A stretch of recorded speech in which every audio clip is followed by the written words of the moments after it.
Well, all right. Happy Wednesday, everybody.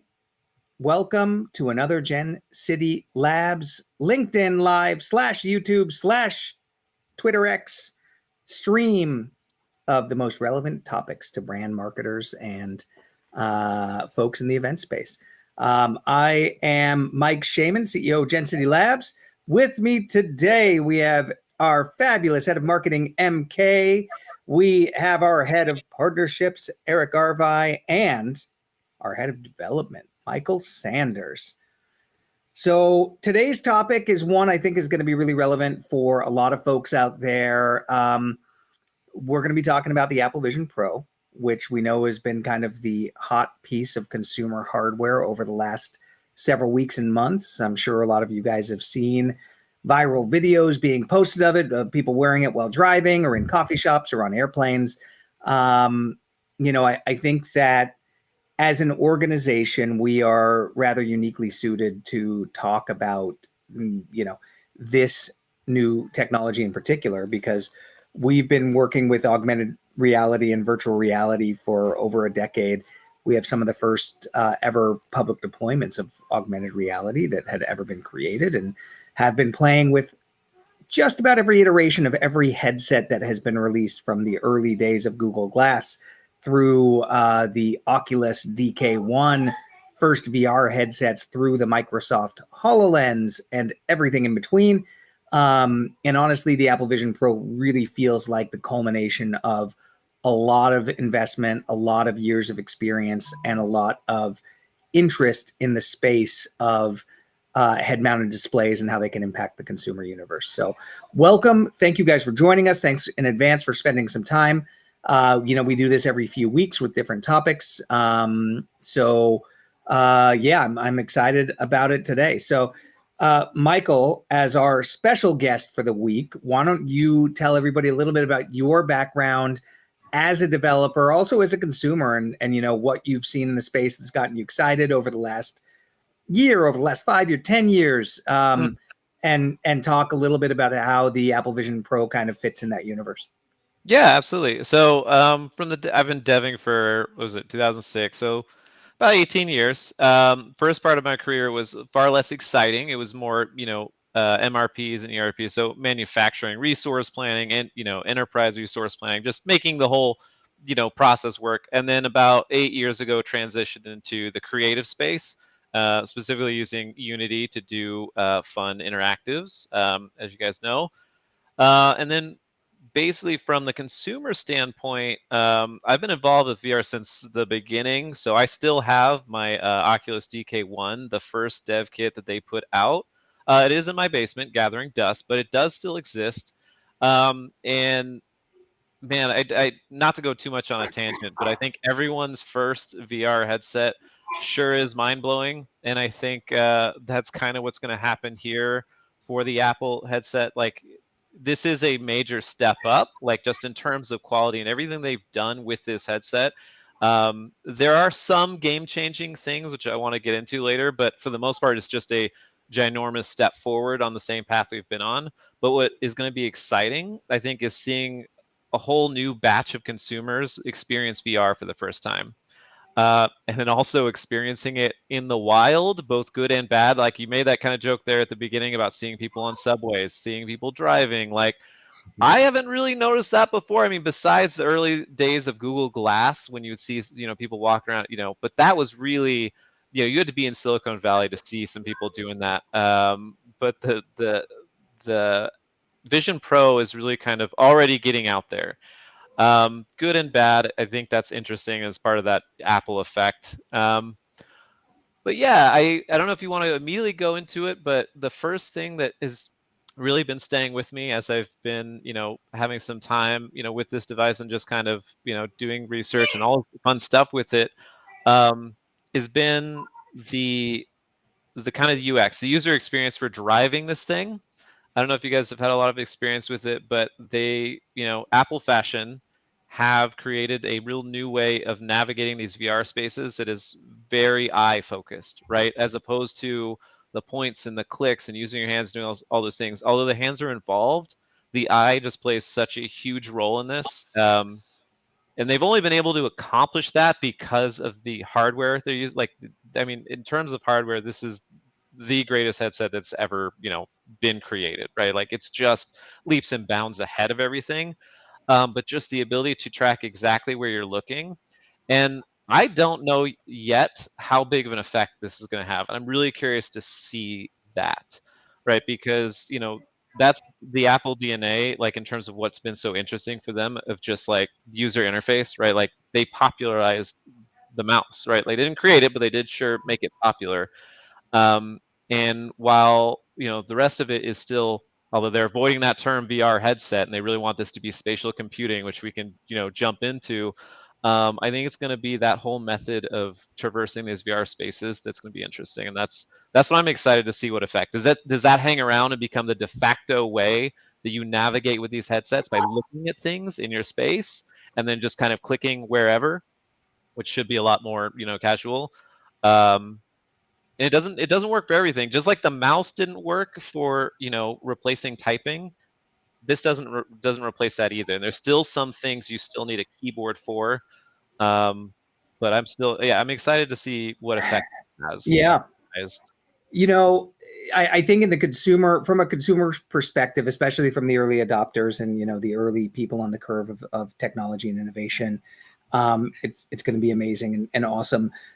MK, I want to throw it over to you. When we think about brands entering the space, and brand experiences, what do you think brands are getting excited about, and what have you seen from the earliest applications that brands are building on Apple Vision Pros, and what does that portend for the future? Yeah, I think the most interesting part is getting to engage with your consumer in their home, which previously I would have thought that a commercial on TV is the number one way of doing that. And I've seen commercial technology evolving. Things like if I watch Below Deck, there's a commercial for Walmart with a QR code saying, go shop for the fixtures on this yacht in the Walmart app right now. So that's kind of the base level of engagement that has been set so far. And so then as you add Apple Vision Pro, now it's more immersive and interactive. And some of the features that Michael was talking about with eye tracking opens it up a little more. I think brands are really embracing a wellness approach to it, yoga, meditation, behaviors like that as something you're going to comfortably do in your home. Very gentle way for the brand to engage with you, reflect their values of wellness and health. Quite a few are taking that route. And honestly, it feels like there's a scalability factor to that. Some of the early developers that are jumping on this and are guiding brand strategy are giving a lot of brands the same advice. Hmm. That's my take. Interesting. So, You- Eric, I'll throw it over to you.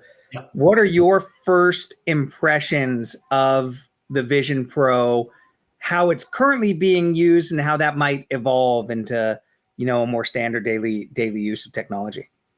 So I think, double clicking on Michael's earlier point, Michael Sanders here about, Apple kind of leading the way with user interface and user experience design.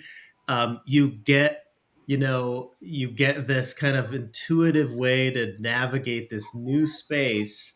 And I think there's a real opportunity there, not just for brands, but also my mind goes immediately to like training and support and education. I feel like there's a real opportunity to have a much more immersive experience when it comes to big brands that need to do some sort of on ground training right from your home.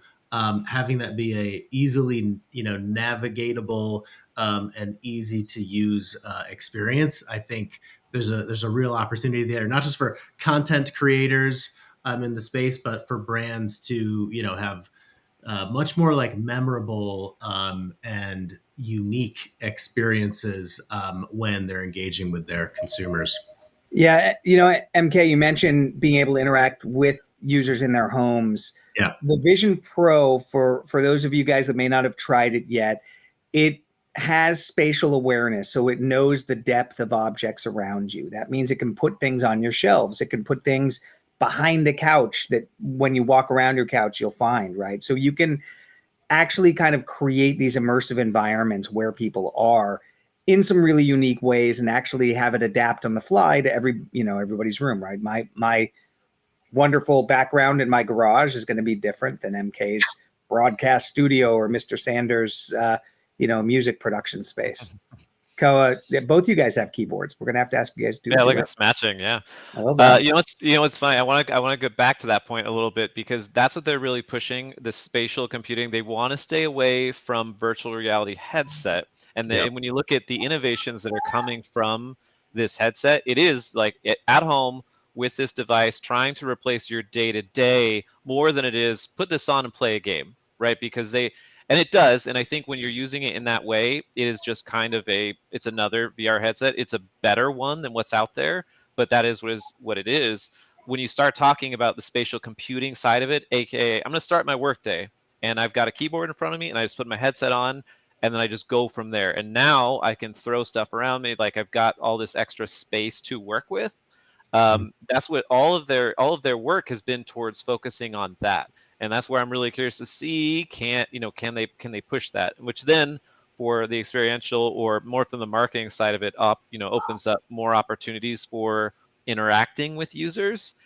And like I just thought of this as you're talking there, Koa, about the eye tracking and some of that.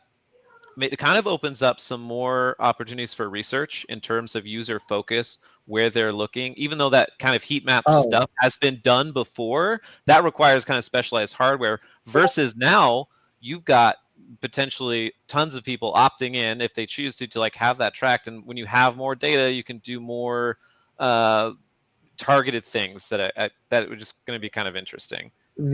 That's going to be the big one, because you look at Instagram right now, and if you linger on an ad for 3 seconds, right, you've shown intent, right? You've shown interest. Even at a quick scroll, if you don't immediately scroll by, you're going to start getting served ads for whatever that is, right? Boy, think about that next level of, I looked at it, and here's the part of the ad I looked at, right? I looked at the red sports car, I looked at whatever.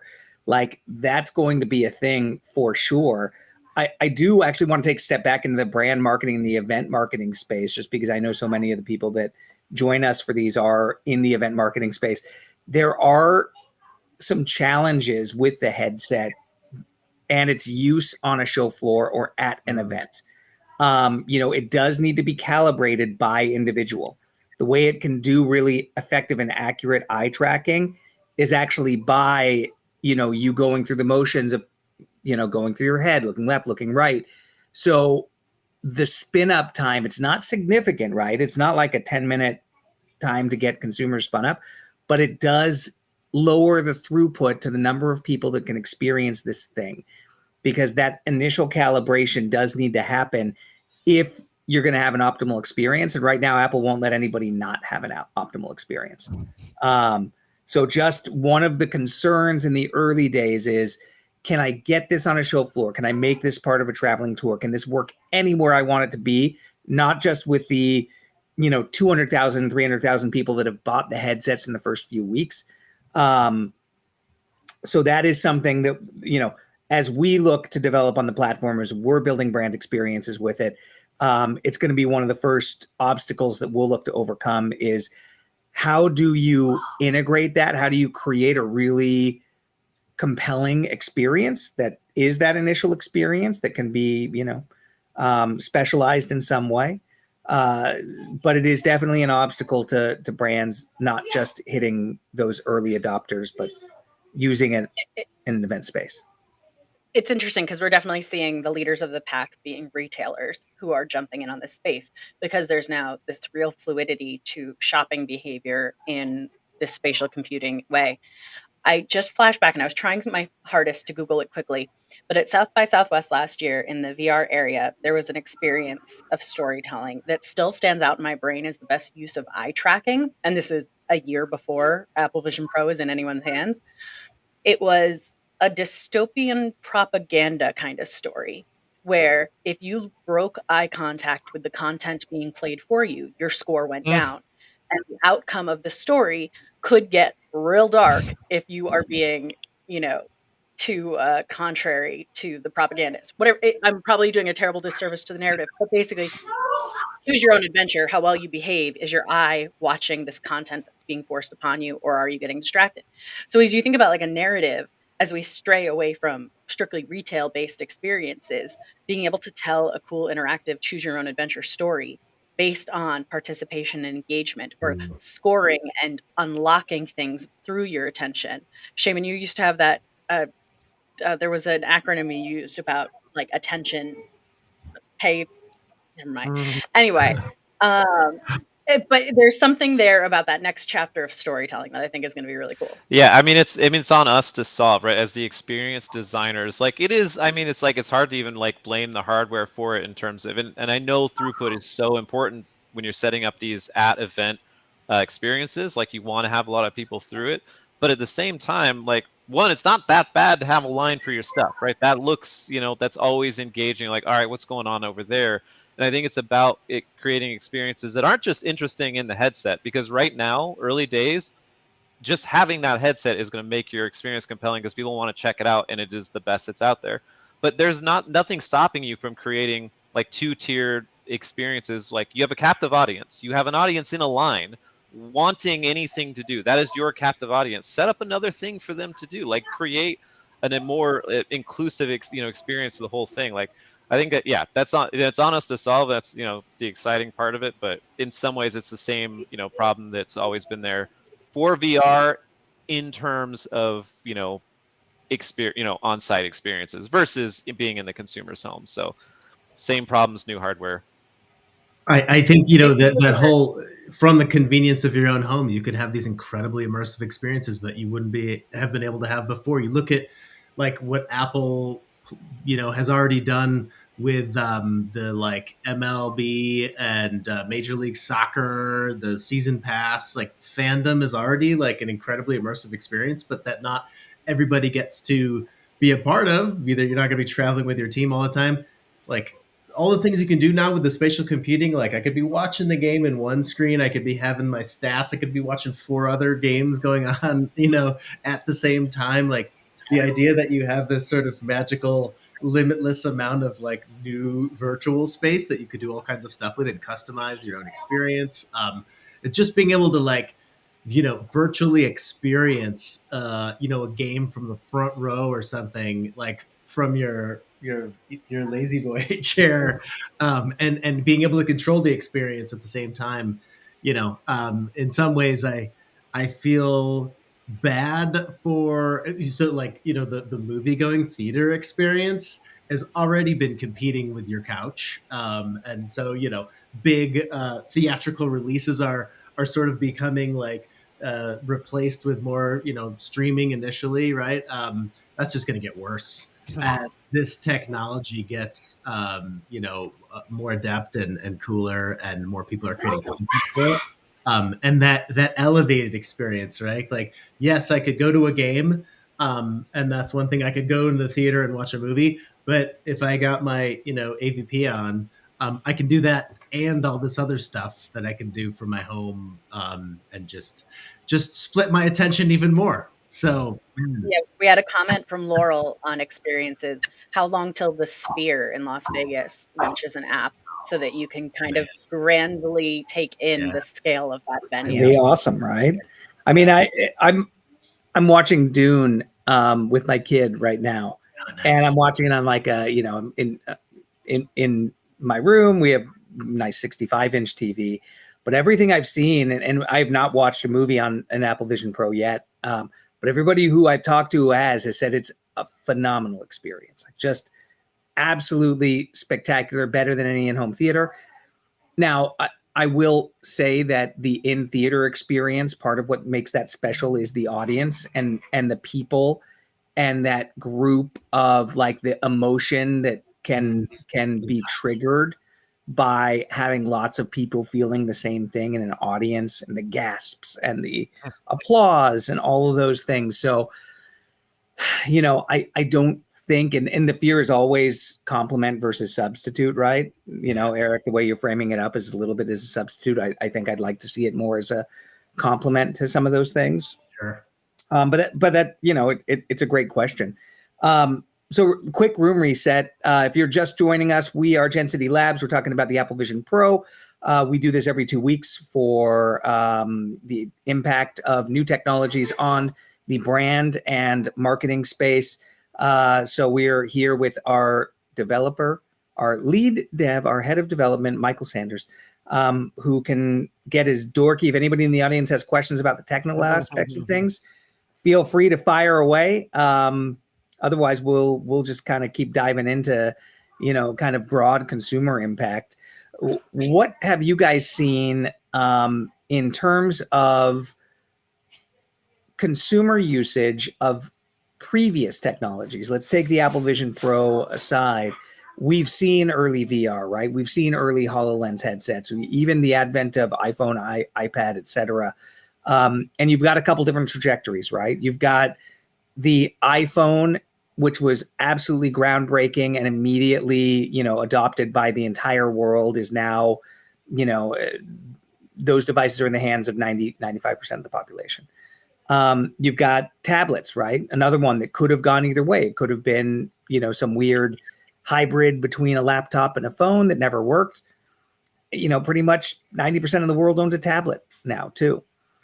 Most of the headsets have not gone that way. We've seen the early Oculus releases. We've seen Facebook buy Oculus, Meta buy Oculus, and we've seen that struggle to reach maturity and to reach broader audiences. We've seen Microsoft HoloLens headsets, kind of the first mixed reality. We've seen Magic Leap, if you guys are familiar with Magic Leap, raised a lot of money and has a mixed reality headset experience as well. Do you think that the Apple Vision Pro changes the trajectory of head-mounted displays? Is kind of the broad question, because we've seen Google Glass flame out, right?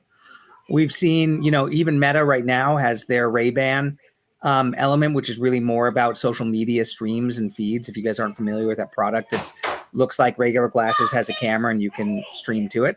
What do you guys think? And Michael, I'll throw it to you first. Do you think that the Apple Vision Pro is innovative and groundbreaking enough to change the perception and trajectory of head-mounted displays? Okay, I'm excited to answer. And I hope it doesn't feel like a cop out, but I think it could. It's funny as you're talking about all these technologies, right? That how groundbreaking they were. It's not the first time for each one of them. It wasn't the first time that they showed up that they were groundbreaking, right? So you talk about the iPhone. Well, there was the Newton first, and that failed and that crashed. And like it takes, the idea is one thing, but getting to the point where the technology has been iterated on enough that it, and I don't know what it is that creates that turning point, right? Where it's gone far enough and now it is a useful tech. I think what could make us get there is Apple getting it in the hands of enough consumers who are willing to just use it in public, right? And making it be normalized to wear that out there.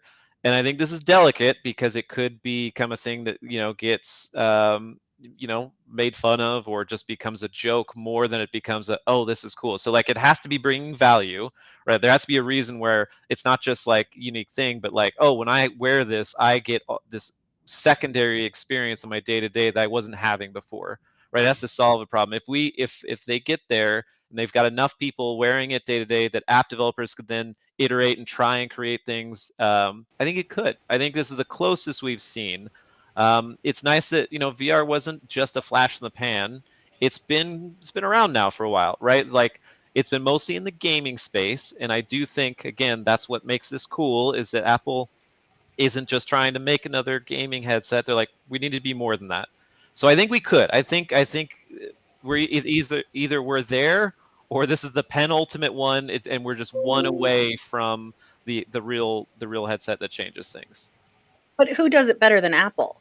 I mean, Apple could introduce the iPhone and succinctly say, this is your iPod plus your phone and serves this purpose. And I think one of the problems with headsets to date is it's a little bit of a who's it for? Why do I need it? What is it positioned as? And this one really starts to replace the computer screen, Mm-hmm. starts to embrace new methods of gaming. So it's not overtly saying this is the next level of the tablet or the next level of the computer. It's kind of all of them. And only a brand like Apple, with the marketing team that it has, can tell such a big transformative story.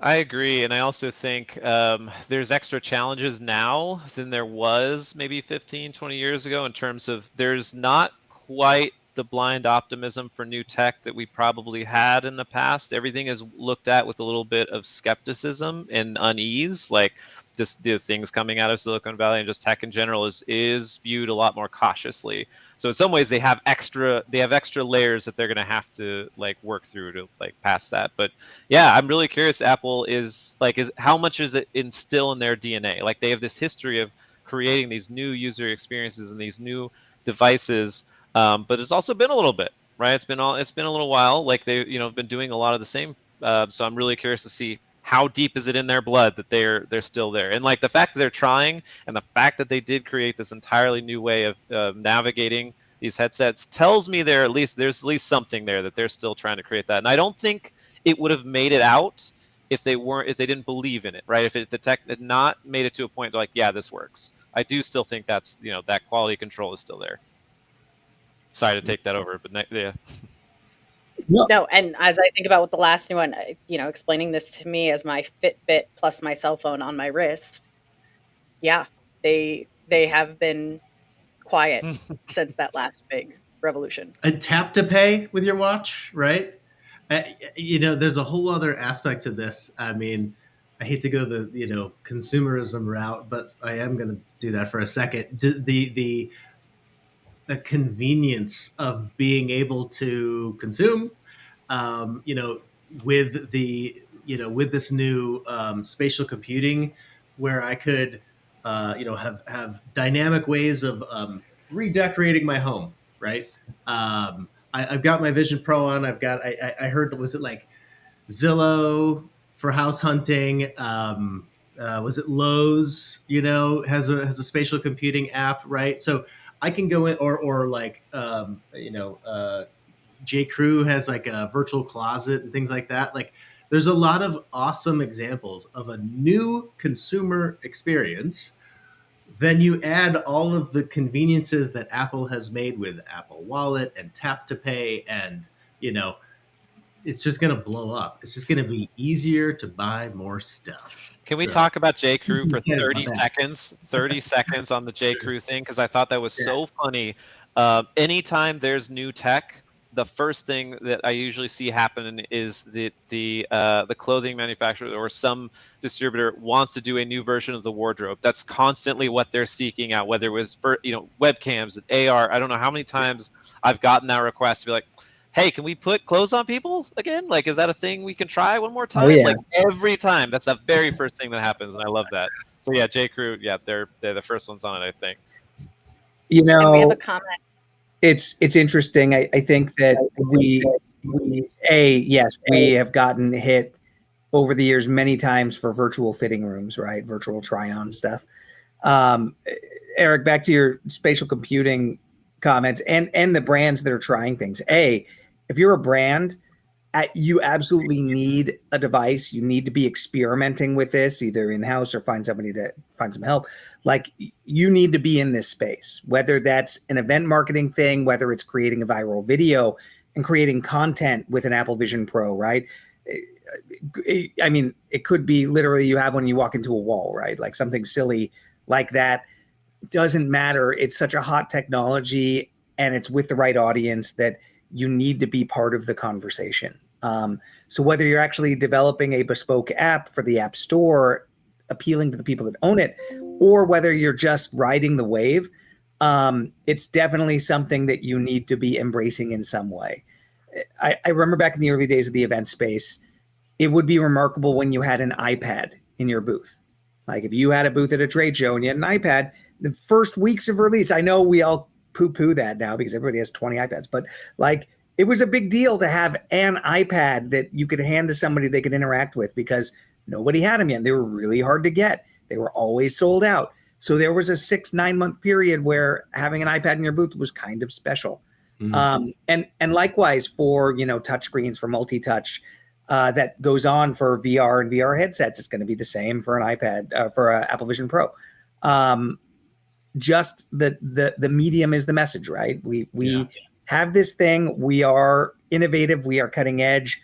we are aware of it, right? And you expect somebody like Liquid Death to make fun of it. Awesome, they'll kill it, right? They'll do an amazing job as they always do. It doesn't always have to be we're building an app on it. It just needs to be we're using it in some way because it's got the attention, it's got the eyeballs, and we think we can harness that now. Yeah. We had a comment from John Fox saying Apple productivity apps may be the thing that turns the tide. Oh. And I'm seeing so much trending content on social media about buying RFID tags and automating your home. And it's especially trending among neurodivergent communities, the folks that put laundry in and forget about it for 18 hours and then go, oh, crap, I never moved it to the dryer. That idea of building your home to do what you need to do to fit to your brain, to fit to your work style. I think there's something really interesting there about what productivity and actual core apps can do. Yeah. Sure. And then you think as a brand, how do you take advantage of that? Right. And this is what you were saying earlier, Co, where you've got one screen with the game and then you've got stats. And then down here, you've got your social media feed. Here, you've got your email for work, right? It's that whole home as display, which I think is fascinating and is one of the potential paths. Although I will say, and I think productivity is definitely a path. And then, you start thinking as a brand, how do you harness people who are multitasking, right? How do you harness a divided or split attention span from an audience? How do you create something that will live in one of those 4 or 6 spaces that a user has? There are probably some really unique and interesting ways to target that. I think I know what my killer app is, what I anticipate is going to be the thing. And it is born out of nostalgia. The Apple Vision Pro can actually take depth maps and use spatial computing to take a 3D model of your space, of your room, right? This means when you take a picture of your family, instead of having a flat 2D image that you're, sending to somebody via message or posting to a social media, you have an environment, right?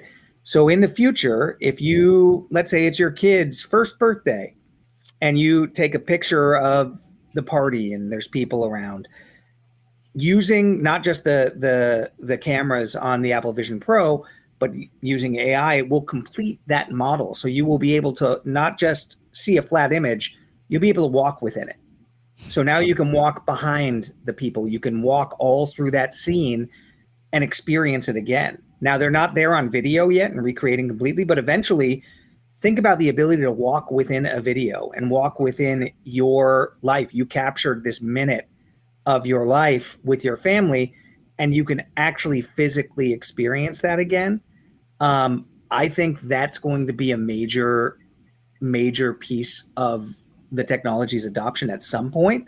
And again, pulling this back into the brand space, tugging at heartstrings, enabling those experiences, being a part of the journey, is going to be a major opportunity. That's going to be one of the biggest, if not the biggest killer apps that exists on the device.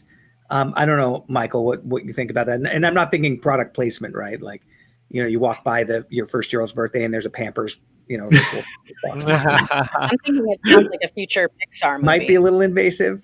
It reminds me of like how many dystopian, like the cop who's lost everything, but he goes back into 3D to just review that one last memory. It's just continuing that. I don't know if this counts as a killer app, but the ad I want to see on the Vision Headset Pro, because I think there's so many. We have ads. We have advertising all around us, right? So part of the reason you want to get on new tech is a chance to do something when it's cool and interesting, and people like positively remember that experience because they haven't seen anything like that before. I don't know if Aflac still uses the duck, but what I want is to be in an experience fully immersed. I got something, and all of a sudden a duck comes waddling from behind me. Little Aflac duck just comes waddling up. I'm like, oh, it's it's surprise, right? Like, because it's all around you, it's in the space. Now there's a little 3D duck, quacking at me while I have my video on pause because I need to go take care of something else. Like, that's the first time I experienced that. I'm gonna be like, you got there first, okay, cool. Okay, wait. Going off that insurance theme, what about Captain Chaos coming in and wrecking your room? Your video pauses and he breaks the panel, and then all of a sudden, yeah, it's just there in the space. Yeah. Agent Chaos, whatever. Oh I don't yeah, even know that's which. it. Yeah, I know you're right. Mayhem. Mayhem, not Chaos. Our The folks Liberty are Mutual llama comes through. totally. That is Jake from all right. State Farm watching a movie with him. All of a sudden, you Come look on. over on your couch and he's sitting there with you. He's like, "Oh, hey, what's up?" You're like, "Oh, Oh my God. Be Like, we got- amazing. I think the ideas. insurance market is ready. We had a comment from Red Williams. Where the Google Glass was more discreet, the Vision Pro seems a little more obvious. Is the idea of a discrete augmented reality truly dead then? anyone else want to take it? I'm just so hyped up because I want to keep taking all of them. But You- yeah, I'd say it's Go. not dead. It's not dead, but I think that is the key. Like we were talking about turning points, right? When does the headset first is a bit of it's a balance between the functionality, adding more to your day-to-day life, and then also not being so intrusive that either to you personally or the people around you, right? Like, guy with big headset, just walking around, it is a balance. I don't think it's dead at all. I think it is part of the requirement at some point to make this turn that corner. But yeah, it is a different, it's coming at the problem from a very different way. Whereas Google started discrete and tried to get useful, Apple's starting useful and trying to get discrete. And I think somewhere in the middle is that perfect zone. But yeah, I don't think anyone knows where that is yet. I mean, isn't it always a trade-off between, performance, right? And comfort and convenience. I mean, at this point, Yeah. that's where we're at. And I remember when Google Glass first kind of hit the market, people were all up in arms about privacy, about, I'm being filmed without consent. And that was a whole thing that, very sort of the sentiment was pretty poor, I think, initially, for that reason. But getting back to this whole performance and comfort, right? I think as the technology gets faster and smaller, and as batteries get smaller, or they weigh less, it can be powered for much longer. We'll kind of come back to that discrete form factor where you can wear it all day. That's the goal, right? Wear it all day, and it does everything you want it to do. Whereas it'll just be, I mean, look, it didn't. The first successful Neuralink surgery just happened last week or a couple weeks ago, right? Where I was just reading about it. He, the guy who had the brain computer interface implanted, was able to control, a mouse on a screen just with his thoughts. So that's where we're going, Red. We're going discrete, all the way in, subdermal discretion. Hey, that's right. We gotta get Neuralink analysis on future LinkedIn Live. Exactly. By the way, welcome again. Want to say thank you guys for sharing your part of your day with us. This is Gen City. We're talking Apple Vision Pro. We do this every 2 weeks. Whether you're watching now on LinkedIn Live or on YouTube or on X or wherever we are broadcasting, we appreciate you guys having joined us. So, I will say back to Red's question about discrete headset technologies versus overt ones. Part of the challenge of Google Glass is people feeling like they're being recorded without their consent. Maybe the biggest challenge. And I don't know. I haven't heard the same pushback against the Meta Ray-Ban versions, although I wouldn't love it if somebody was wearing the Meta Ray-Bans knowing that they could be live streaming our conversation to their audience at any point. That doesn't feel great to me, out in, whether that's in public, whether that's in private.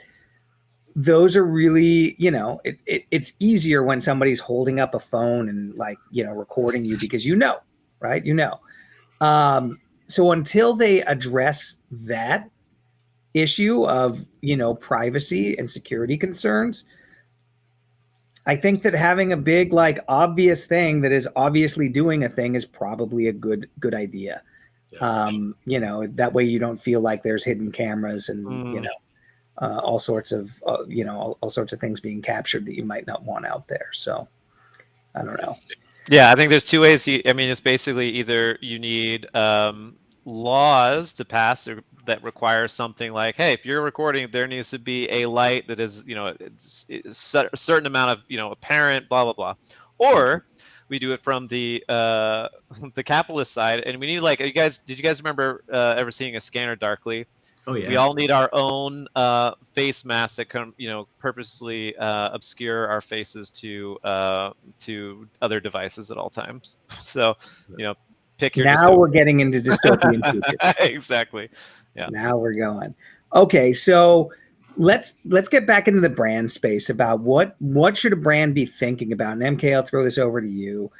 As they look to experiment, as they look to dip their toe in the water, and feel free to use either a brand you've seen doing stuff already on the Apple Vision Pro, because I know you've taken a pretty deep dive into who's doing what, or use any brand out there and say, hey, what should we be thinking about when we want to explore this? What should we be doing? How should we be thinking about it? I'm going to throw back to an activation that's over a year old now. Royal Caribbean launching Icon of the Seas went the gaming route, and now I'm going to totally screw it up, whether it was Fortnite that they built their map in. I'm pretty sure it was, because it wasn't blocky like Roadblocks. It was the map of their ship as a gaming map, and this idea that before the ship is even in the water, it was still in the shipyard being built. Consumers were getting hyped for these larger than life slides that were multi-story that you could run and jump and play in the gaming environment.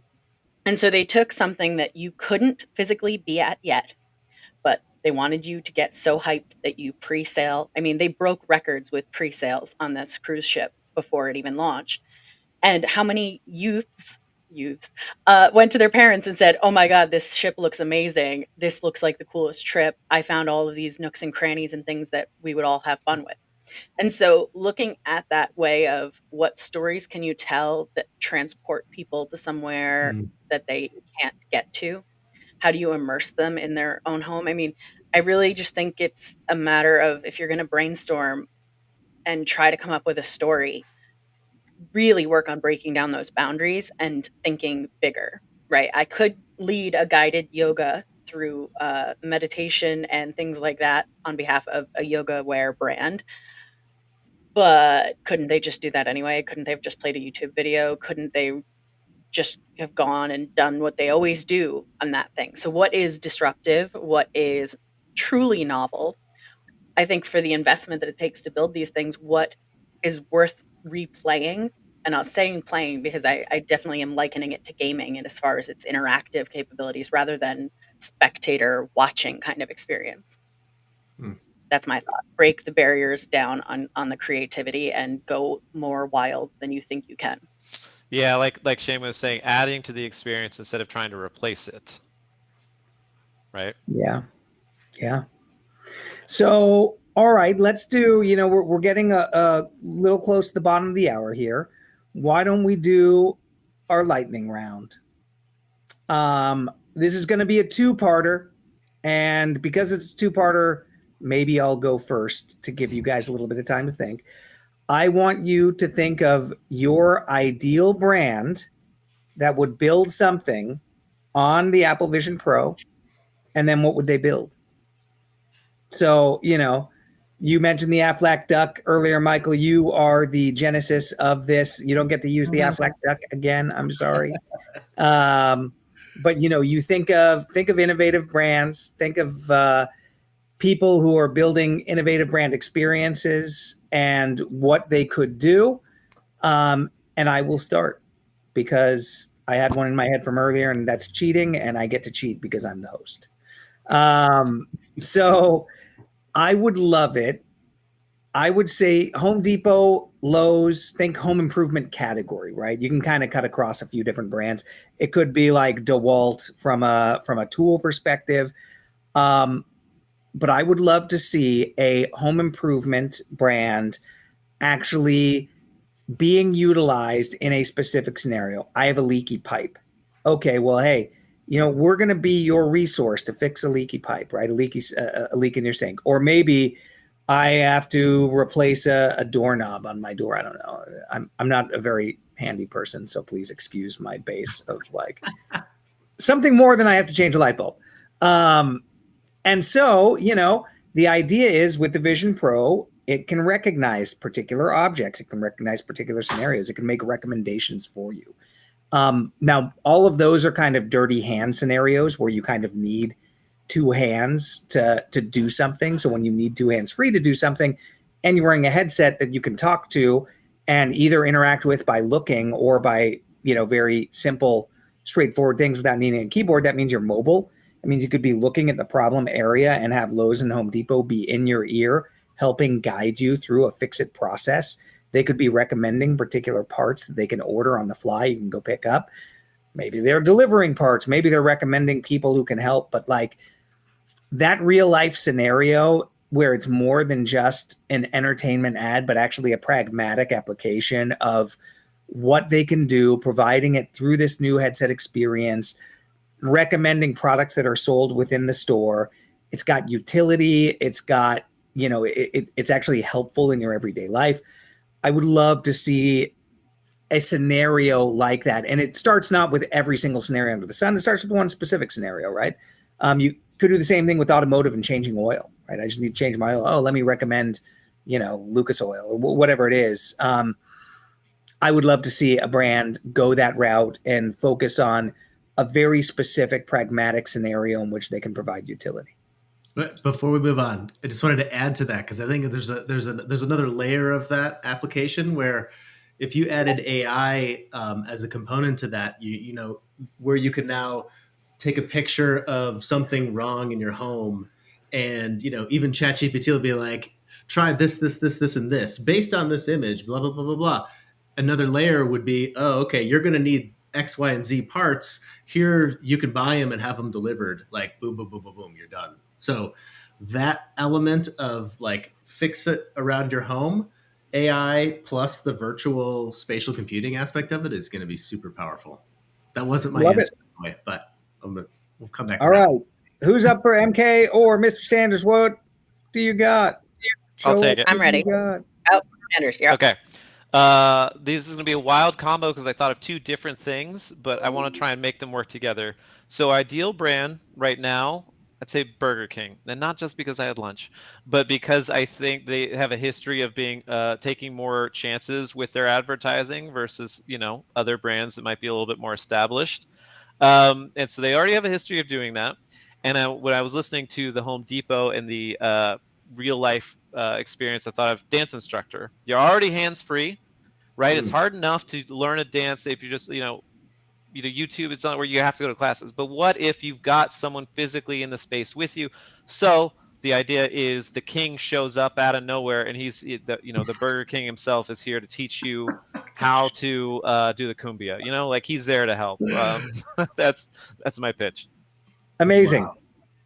So you come here, folks. Gold idea. Okay, so I came up with two, but they're unrelated. I did not sync the two of them. The first brand that came to mind for me was Hershey's, and it sort of came from that same idea of having two hands free. I'm in the kitchen, I'm baking, I'm frosting a cake with Hershey's cocoa powder and decorating it with crushed candies or whatever it is. It would be really cool if it was saying like, you're not so great at professional style frosting. Hold the thing more vertical. Hold the spatula up better. Your consistency of your frosting might be wrong. Try adding more powdered sugar. So something really cool that would be immersive in the kitchen. I think that's pretty cool. Nothing with knives. Let's just, I'm not super proud of the operating a vehicle with it on. And I'm going to go ahead and say kitchen and knives probably don't go either. But baking felt safe and fun. And then the other one that came up to my brain was, I don't know if anyone remembers the website Candy Stand, but it was like flash games, probably when I was in like middle school. And they were like mini golf sponsored by Lifesavers. And all it meant was that the flag and the hole and the logo was just candy everywhere. But it was still just a time waster game. And I think it would be really cool to have a sour candy experience, Sour Patch Kids, Warheads, one of them, put the candy in your mouth and have this experience, this like trippy lights, colors, whatever it is, something that's cool. Multi-sensory, what you put in your mouth. Oh, you're putting in a green one, you're going down the green tunnel of a ride of something like elevate the sour candy experience. Now you're talking about like plussed up meditation combined with the tactile taste. I love it. That's fun. Yeah, and you have to buy the product before you can fully experience it. Sure, you can try it at home without the candy, but I guarantee you're going to go to CVS and grab the candy as fast as you can, or Dwayne Reed, or whatever. For your because companion experience for your Apple Vision. That's right. Buy our dollar candy and a $3,500 headset. I mean, I think the candy might come free at that point. I hopefully more meditative than Willy Wonka tunnel is, because that's the first thing I thought. I popped too love many it. of them. Well, How are there we you going go. down the Willy Wonka tunnel? So I was gonna go with the kind of wellness health brand angle. I think MK, when you brought up some sort of meditation yoga experience somebody did earlier. So a brand like Lululemon, right? They're all about the clothing associated with yoga and those type of lifestyle activities. So plussing that up a bit, right? So like guided the spatial computing allows for an opportunity to have a completely different environment, immersive auditorily, immersive visually. You could be in a whole new environment, experiencing some sort of way to relax in your Lululemon gear or whatever. But I just think, when I was thinking back to when I first had my iPhone and I downloaded like hundreds of apps and games and The beer drinking app, the lighter app. Oh yeah, everything, right? And then I was able to organize them into folders, right? And then I had pages and pages of folders. I never used like 90% of them. And then recently I've like gotten into the widgets where I literally just have like 3 pages and there's like 4 widgets on each page. And whenever I need an app, I just search for it now. And so I was thinking there's sort of an opportunity there. Earlier in this LinkedIn Live, I talked about the fan experience of having 5 different screens, watching a bunch of games and things. And, something that kind of simplifies that experience, something that allows me to have a little bit of escape, but calm and meditative. And the idea that I can be totally immersed in a unique environment, I think is going to be even more important, especially as we get, as consumption becomes easier, and as our attentions become more and more divided with this great technology. So there'll be more need for the brands taking advantage of the kind of health and wellness relaxation escape experience. I love it. Well, Winnie also liked it. You get the dog stamp of approval. Yes. I almost put a ticker along the bottom to introduce everyone to Winnie, because I feel like that was probably a question lingering in our audience's mind, is who is that adorable dog? Yes. So this is Winnie. She says hi, everybody. She occasionally wakes up, and then we'll probably go right back to sleep after hitting me in the face a few times for not paying attention to her. It's very, very standard. Well, all right. Thank you guys so much. If you have been in the audience joining us for today's session, feel free to drop us a line with any topics that you think you might want to cover in the future. If you guys want to be a guest, we're always looking for fun and exciting people to have a chat with. We cover all sorts of topics in the brand marketing space. We love living at the confluence of technology and brands and IRL events. So don't hesitate to reach out to us. So for those on LinkedIn Live and YouTube and X, we appreciate you. Mr. Michael Sanders, our special guest of the week. Thank you for joining us, sir. MK and Eric, and for the rest of Gen City Labs, we appreciate your time and attention. We'll see you in the next one. Take care. Bye.